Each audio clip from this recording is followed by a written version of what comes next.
तो सर नमस्कार। जैसे हम पशुपालन से जुड़े हैं और आप भी काफ़ी दिनों से पशुपालन से जुड़े हैं और हमने काफ़ी फील्ड में, मैं भी काफ़ी भारत के काफ़ी जैसे उत्तराखंड, यूपी, हरियाणा, पंजाब, राजस्थान काफ़ी ज़िलों में घुमा हूँ क्योंकि मुझे काफ़ी शौक़ है पशुपालन का। तो सर आज आपसे मैं विनती करूँगा, आग्रह करूँगा कि मेरे पशुपालक भाइयों को ब्रीडिंग हो चाहे दूध पालन हो, आज घाटा की तरफ पशुपालक जा रहा है। और उसके साथ साथ काफ़ी मैं कहूँगा शौक़ तो है। मेरे जो क्षेत्र हैं जैसे Haryana, Punjab, west UP, east UP, आपका उत्तराखंड, काफ़ी लोगों को काफ़ी शौक़ है। लेकिन मैं आपसे एक क्वेश्चन करना चाहूँगा। आप काफ़ी अच्छी और ब्रांडेड जो कंपनी आज भारत की नंबर 1 कंपनी, मैं तो नहीं कह सकता सॉरी, क्योंकि कंपनी में किसी को नहीं कह सकता कि नंबर 1 या 2 है, लेकिन काफ़ी अच्छी रिस्पॉन्स आपके प्रोडक्टों के हैं। और आपसे एक सवाल करूँगा और उसका सवाल का थोड़ा सा तो एक आपका एक प्रोडक्ट था नीलजान, तो उसके बारे में मैं क्वेश्चन अपने ही ग्रुप में, मेरा एक ग्रुप है उत्तर प्रदेश पशुपालक के नाम से, उसमें एक क्वेश्चन उठा था और आपके एक ही रिप्रेजेंट जो आपके ही वीर बैग से हैं, उन्हें काफ़ी संतुष्ट जवाब हमें दिया भी था, लेकिन मैं उससे संतुष्ट नहीं हुआ था।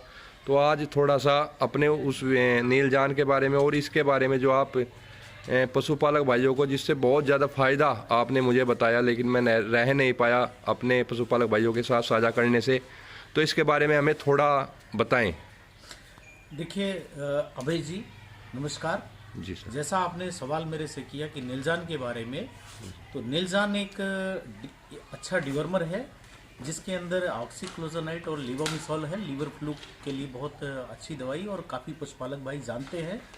और मेरा यही मानना है कि थोड़ा सा पशु चिकित्सक की सलाह में इसका उचित मात्रा अपने पशु को हर 3 महीने में इससे डिवर्मिंग कराते हैं तो निश्चित ही लाभ होगा। जो बात रही आपकी कि जो दस्त लगने की जो बात कर रहे थे आप कि नीलजान देने से कई बार पहले दस्त लगता था। पहले क्या था कि इसके अंदर लिवोमिसॉल, टेट्रामिसॉल और ऑक्सीक्लोजोनाइट होता था, पर अभी इसमें थोड़ा परिवर्तन किया गया है। तो इसमें लिवोमिसॉल और ऑक्सीक्लोजोनाइट है, साथ में कुछ मिनरल्स भी ऐड किए। उससे क्या है कि पशु में जो स्ट्रेस डिवर्मिंग के बाद रहता है उसको भी काफ़ी लाभ मिलेगा। और मेरा फिर से आप लोगों से यही विनती है कि अपने पशुओं का हर 3 महीने में कीड़े की दवाई अपने पशु चिकित्सक की सलाह में ज़रूर दें। जी सर जी।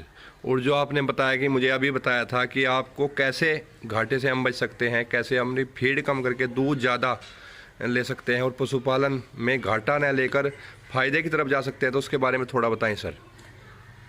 जैसा आपने बात किया कि फीड को लेके, आज के समय पे निश्चित ही फीड सबसे ज़्यादा पशुपालन में जो लागत आती है वो फीड पे आती है जी। और हर पशुपालक चाहता है कि अच्छे से अच्छे फीड खिलाना, और सबसे ज़्यादा जो कॉस्टिंग आती है पशु खरीदने के बाद, दूसरी जो लागत आती है वो आती है फीड पे जी सर। फीड एक ऐसे है कि बाजार में फीड अपने उसका रेट कंट्रोल अपने हाथ में नहीं है, पर हम उसके यूटिलाइजेशन को अगर बढ़ा लेते हैं, फीड यूटिलाइजेशन या फीड एफिशिएंसी के संदर्भ में हम बात करें, तो आज जो वीरबैक ने एक प्रोडक्ट इंट्रोड्यूस किया है जिसका नाम है स्टार ब्लेंड, जैसा कि इस लिटरेचर में भी आपको दिख रहा होगा जी सर। ये स्टार ब्लेंड के बारे में हम बात करेंगे कि ये इसके माध्यम से हमारे पशुपालक भाई, हमारे जो फीड मिलर हैं, वो अपनी फीड की एफिशिएंसी को बढ़ा सकते हैं इस प्रोडक्ट को ऐड करते हुए। ये प्रोडक्ट क्या करता है अगर हम बात करें तो, जैसा कि हमने बात किया कि प्रोटीन परसेंटेज के आधार पे फीड का रेट लगभग निर्धारित होता है। हर पशुपालक का उद्देश्य यही होता है कि हाई से हाई प्रोटीन की डाइट पशु के अनुसार हम उसको दें। तो प्रोटीन आपने बहुत अच्छा दे दिया, अच्छी परसेंटेज की प्रोटीन दे दिया आपने, 18% का दे दिया, 22% का दे दिया, पर औसतन अगर बात करें तो ये लिटरेचर भी अगर देखें तो ये दिखा रहा है कि 42.5% जो प्रोटीन हम देते हैं उसका यूरिन और फीसस गोबर के माध्यम से बाहर चला जाता है। एक मोटी सी आम भाषा में कह दूं सर कि मैं, जैसे मेरे आम पशुपालक हैं जो कुछ डेयरियों में पढ़े लिखे कम है, कि लैट्रिन और पेशाब के रास्ते 42% 42% यस तो निकल जाता है जी। दूसरा क्या है कि जो 30% प्रोटीन का भाग है वो बॉडी मेंटेनेंस के लिए, उसके मेटाबॉलिज्म के लिए चाहिए, ये फिक्स है जी जी जी। ये जो ये 30% प्रोटीन की मात्रा है, ये निश्चित है पशु को चाहिए। तो करीब 1/3 मात्रा पशु को चाहिए। इसमें हम कोई वेरिएशन नहीं कर सकते हैं। ये बॉडी को, अपना पशु को सरवाइव करने के लिए चाहिए। तीसरी जो रेस्ट बचता है वो आता है मिल्क के लिए, दूध उत्पादन के लिए। तो अभी हमारा क्या उद्देश्य होना चाहिए कि जो हमारा प्रोटीन का लॉस हो रहा है थ्रू यूरिन और गोबर के माध्यम से, इसका अगर हम कुछ भाग कन्वर्ट करके मिल्क की तरफ ले जाएंगे तो हमारा दूध उत्पादन बढ़ेगा और पशु की सेहत भी बढ़ेगी। हम उसी संदर्भ में बात करेंगे जिस प्रोडक्ट का हमने चर्चा किया, ये स्टार ब्लेंड। ये स्टार ब्लेंड क्या करता है, अगर बात करें कि इसके अंदर है क्या, तो इसके अंदर कुछ एसेंशियल ऑयल्स हैं, स्पाइसेस हैं एंड साथ में सेपोनिन है। जी। ये क्या करता है सर कि जैसे आपने जो प्रोटीन देते हैं अपने पशु को, हम बात कर रहे हैं कि 15 KG dry matter intake 16% crude protein के साथ में अगर देते हैं तो 2400 ग्राम पर डे प्रोटीन हम सीपी दे रहे हैं अपने पशु को। जी। जो प्रोडक्ट हमने बात किया था स्टार ब्लेंड ऐड करने के बाद, हम इधर जो बात कर रहे थे चर्चा की 42.5%, 42.5% जा रहा था, इसका हमने थोड़ा सा लॉस बचाया, 41 पे किया इसको ऐड करने के बाद स्टार ब्लेंड। तो हमने देखा कि जो ये 27.5% जो जिसका हम दूध उत्पादन ले रहे थे प्रोटीन, ये अभी चला गया इधर 30% में, और 1 से 1.5 लीटर का दूध उत्पादन औसतन पशु का बढ़ जाता है स्टार ब्लेंड ऐड करने से।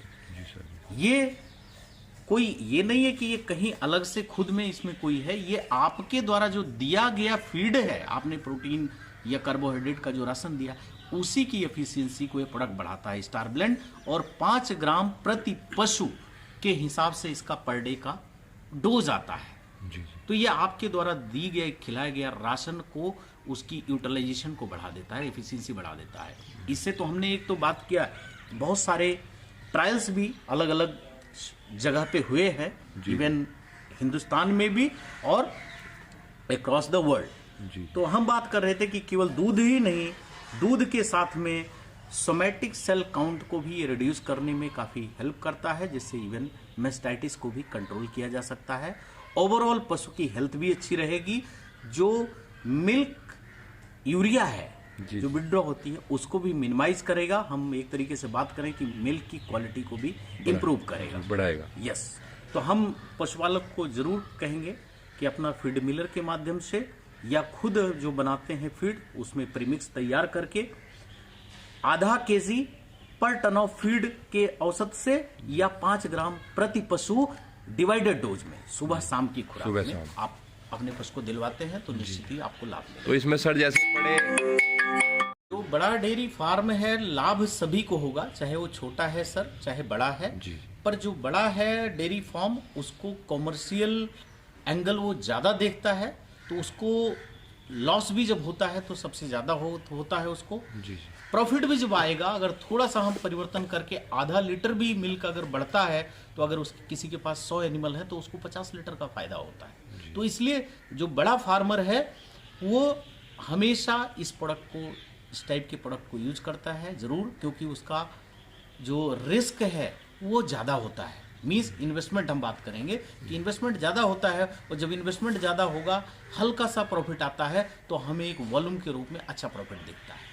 बाकी ये हमारे छोटे फार्मर जिनके पास 5 पशु है, 10 पशु है, वो भी खिलाते हैं, ऐसा नहीं है कि वो कम खिलाते हैं जी जी जी। पर वो थोड़ा सा कॉमर्शियल एंगल पे शायद उस कैलकुलेशन में नहीं जाते हैं। पर मेरा ये मानना है, मेरा ये सुझाव होता है कि अगर आप चाहे 2 पशु पालें, चाहे 10 पालें, चाहे 50 पालते हैं, पर आपकी लागत तो प्रति पशु बराबर आती है। बिल्कुल सर, बिल्कुल। तो उसको अच्छा फीड के साथ साथ में उसके यूटिलाइजेशन पे भी अगर हम थोड़ा ध्यान देंगे तो निश्चित ही वो कन्वर्ट होके दूध के रूप में, उसकी सेहत के रूप में, और हर साल में एक बच्चा रिप्रोडक्शन, जी, इसी से हमें लाभ होता है डेयरी। बिल्कुल सर, बिल्कुल। ये तो सबको ही पता है, अगर हर साल बच्चा जन्म होगा बच्चे का, हर साल पशु भी आएगा तो पशुपालन में घाटा कम होगा। ये तो मैं काफ़ी घूम चुका हूँ और अच्छे अच्छे पशुपालकों से जानकारी ले भी चुका हूँ। तो बहुत बहुत धन्यवाद सर इतनी अच्छी जानकारी देने के लिए।